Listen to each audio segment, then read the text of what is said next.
ನಿಮ್ಮೆಲ್ಲರಿಗೂ ಸಹ ಬೆಳಗಿನ ಒಂದು ಶುಭ ಹಾರೈಕೆಗಳು. ಎಲ್ಲರೂ ಸಹ ಖುಷಿಯಿಂದ ಯೋಗ ಕಲಿಸ್ತಾ ಇದ್ದಾರಂತೆ ನಿಮ್ಮ ಶಿಕ್ಷಕರು. ನೃತ್ಯ ಅಲ್ವಾ? ಯೋಗ ಇಷ್ಟನ್ನ ಕಲಿತೀರಾ? ಈ ಯೋಗ ಅನ್ನುವಂಥದ್ದೇನಿದೆ ಬಹಳ ನಮ್ಗೆ ಚಿಕ್ಕ ವಯಸ್ಸಿನಿಂದಲೇ ನೀವು ಕಲಿತಿರುವಂಥದ್ದೇನಿದೆ, ನಿಮ್ಮ ಶಿಕ್ಷಕರು ಕಲಿಸ್ತಾ ಇರೋದು ತುಂಬಾ ಒಳ್ಳೆಯ ಒಂದು ವಿಷಯ. ಯೋಗ ಅಂದ್ರೆ ಪರಮಾತ್ಮನ ಜೊತೆಗೆ ಅಥವಾ ಒಂದು ಉನ್ನತವಾದ ಒಂದು ಶಕ್ತಿಯ ಜೊತೆಗೆ ನಾವು ಒಂದು ಸಂಪರ್ಕವನ್ನ ಸಾಧಿಸಿ ಜೊತೆಗೂಡ್ತಕ್ಕಂಥದ್ದು. ಯೋಗ ಅಂದ್ರೆ ಜೊತೆಗೂಡ್ತಕ್ಕಂಥದ್ದು.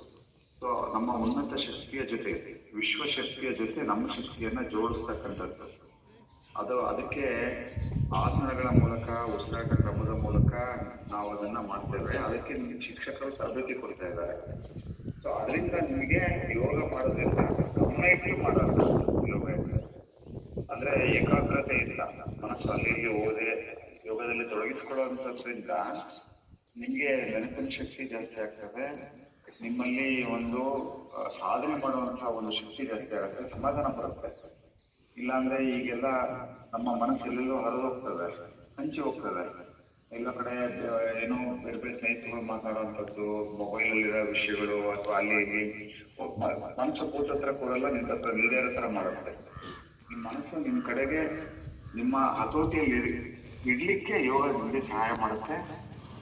ಇದು ನಿಮ್ಮೆಲ್ಲರಿಗೂ ಸಹ ನಿಮ್ಮ ಶಿಕ್ಷಕರು ಬಾಲಕೃಷ್ಣ ಸರ್ ಅವರು ಅದನ್ನ ನಿಮಗೆ ಮಾಡಿಸ್ತಾ ಇದ್ದಾರೆ. ಮತ್ತೆ ನಿಮ್ಮೆಲ್ಲ ಶಿಕ್ಷಕರು ನಿಮಗೆ ತುಂಬಾ ಆಸ್ಥೆಯಿಂದ ಇದನ್ನೆಲ್ಲ ಮಾಡಿಸ್ತಾ ಇದ್ದಾರೆ. ತಾವೆಲ್ಲ ಇದನ್ನ ಕಲೀರಿ.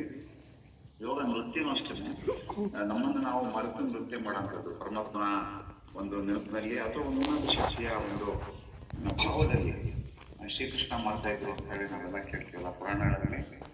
ಆ ಒಂದು ಸಂಗೀತಕ್ಕೆ, ನೃತ್ಯಕ್ಕೆ ಅಂತ ಶಕ್ತಿ ಇದೆ ಮತ್ತು ಯೋಗಕ್ಕೂ ಅಷ್ಟು ಶಕ್ತಿ ಇದೆ. ಅದನ್ನ ನೀವು ಇವತ್ತು ಮಾಡ್ತಾ ಇದ್ದೀರಿ. ಚೆನ್ನಾಗಿ ಕಲೀರಿ, ಪ್ರತಿ ದಿವಸ ಅಭ್ಯಾಸ ಮಾಡಿ. ಅದು ನಿಮ್ಮ ಒಂದು ಓದಿಗೂ ಸಹ ಅದು ತುಂಬಾ ಸಹಾಯ ಮಾಡುತ್ತೆ. ನಿಮ್ಮ ಒಂದು ಶಿಕ್ಷಣಕ್ಕೆ, ನಿಮ್ಮ ಭವಿಷ್ಯಕ್ಕೆ ಇದು ಸಹಾಯ ಮಾಡಲಿ. ನಿಮಗೆ ಶುಭ ಆಗಲಿ.